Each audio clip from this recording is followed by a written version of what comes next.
Welcome to Nellai aroma.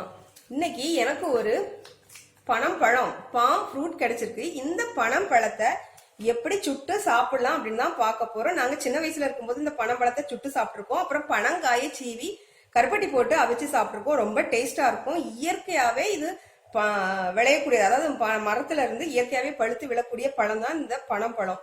இதுக்கு செயற்கையா நிறமூட்டுறதுக்கோ இனிப்பு ஊட்டுறதுக்கோ அப்புறம் பழுக்க வைக்கிறதுக்கோ எதையுமே யூஸ் பண்றதில்ல. இயற்கை நமக்கு கொடுத்த ஒரு பரிசுனே சொல்லலாம்.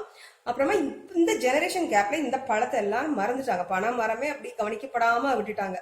அப்படி விட்டுட்டாங்கிறத விட நேரம் இல்லை அவங்களோட மிஷின் லைஃப்ல இதெல்லாம் பாக்குறதுக்கு, இதெல்லாம் டேஸ்ட் பண்றதுக்கு டைம் இல்லை அப்படின்னே சொல்லலாம். ஆனா இப்பெல்லாம் பழைய காலத்து பொருட்களை நம்ம திரும்பி பார்க்க ஆரம்பிச்சிருக்கோம். பழைய ரெசிபிகள் பண்டங்கள் எல்லாத்தையுமே இப்போ நடைமுறைக்கு கொண்டு வந்துட்டு இருக்காங்க. அந்த வரிசையில இந்த பனம் பழத்தையும் நீங்க கண்டிப்பா டேஸ்ட் பண்ணணும். உங்களுக்கு கிடைச்சுன்னா விடாதீங்க. கடைகள்லாம் இது கிடைக்காது. பனை மரத்துல இருந்து விழக்கூடிய பனம் பழம். அதனால பனை மரம் இந்த பழம் கிடைச்சி அப்படின்னா நீங்க கண்டிப்பா வாங்கி இதை டேஸ்ட் பண்ணி பாருங்க. இப்போ வாங்க வீடியோக்குள்ள போலாம். இதுவரைக்கும் நெல்லை அரோமாவை சப்ஸ்கிரைப் பண்ணாதவங்க கீழே இருக்கிற ரெட் கலர் பட்டனை பிரஸ் பண்ணி சப்ஸ்கிரைப் பண்ணிக்கோங்க. அப்படியே அது பக்கத்துல இருக்க பெல் ஐக்கானையும் கிளிக் பண்ணிக்கோங்க. நான் எப்போ வீடியோ போட்டாலும் உடனுக்குடனே உங்களுக்கு சேரும். பாருங்க, இப்படி பனம் பழத்தை தீயில சுட்டு தான் சாப்பிடணும். இதே மாதிரி செங்கல் வச்சு நீங்கள் 2-3 விறகு இல்லாட்டி ஓலை ஏதாவது போட்டு நல்லா தீ உண்டாக்கிட்டு அதுக்கு நடுவில் பனம்பழத்தை போட்டுக்கோங்க. பனம்பழம் நல்லா ஒரு பக்கம் கருப்பாகணும். அப்போ தான் நல்லா வெந்திருக்கு அப்படின்னு அர்த்தம். கருப்பு ஆனதும் அதை கொஞ்சம் பிரட்டி போட்டுக்கோங்க. பிரட்டி போட்டு நல்லா முழுவதும் வெந்ததுக்கு அப்புறமா எடுத்து நம்ம அதை உரித்து சாப்பிட்லாம். இதே மாதிரி நல்லா சுட்டு எடுத்துக்கோங்க.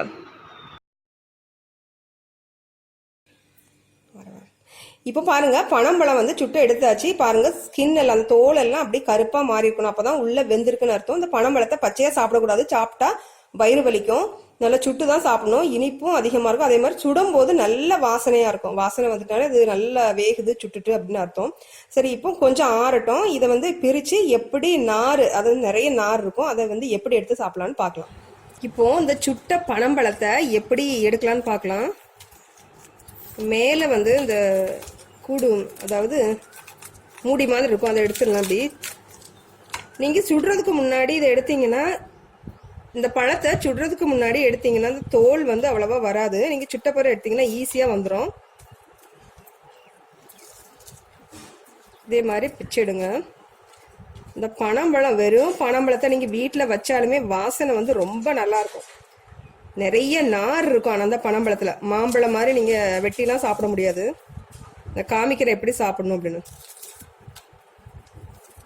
இப்படி ஸ்கின்னை எடுத்தீங்கன்னா அது வந்துடும். இப்படி எல்லா ஸ்கின்னையும் இப்படி எடுத்துருங்க. பார்த்தீங்கன்னா இப்படி தான் பிச்சு எடுக்கணும்.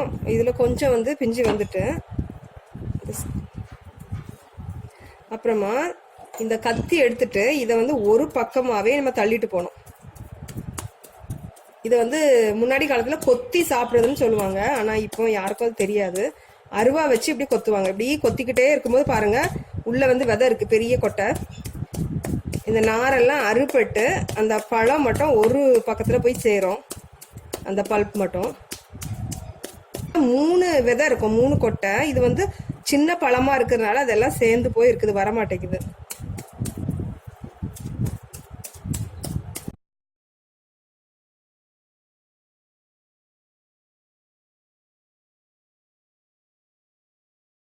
பார்த்தீங்கன்னா இது ஒரு பக்கத்தில் இப்படி இப்படி சேர்ந்து வரும். இதை எடுத்து நம்ம தனியாக எடுத்து பார்த்தீங்கன்னா இதை எடுத்து பிச்சு எடுத்தால் கையில் வந்துடும்.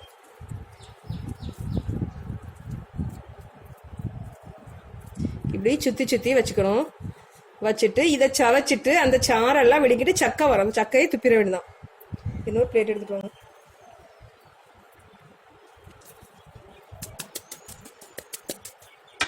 பாருங்க, இதே மாதிரி கொட்டையில இருந்து வெட்டி வெட்டி கொத்தி கொத்தி கொண்டு இப்படி இந்த ஒரு எண்டுக்கு கொண்டு இதை எடுத்து நல்லா சுருட்டி இப்படி வச்சு சாப்பிட்றதுக்கு நமக்கு ஈஸியாக இருக்கும்.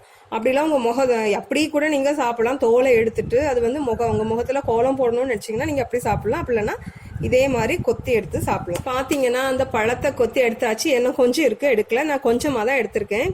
பாருங்க, இப்படி சுருட்டி சுருட்டி வச்சு சாப்பிட்டா சாப்பிட்றதுக்கு ஈஸியாக இருக்கும். இதை சவைச்சிட்டு இந்த நாரை வந்து துப்பிடணும். ஸோ இந்த பனம்பழம் கிடைச்சினா கண்டிப்பாக அதை ட்ரை பண்ணி பாருங்கள்.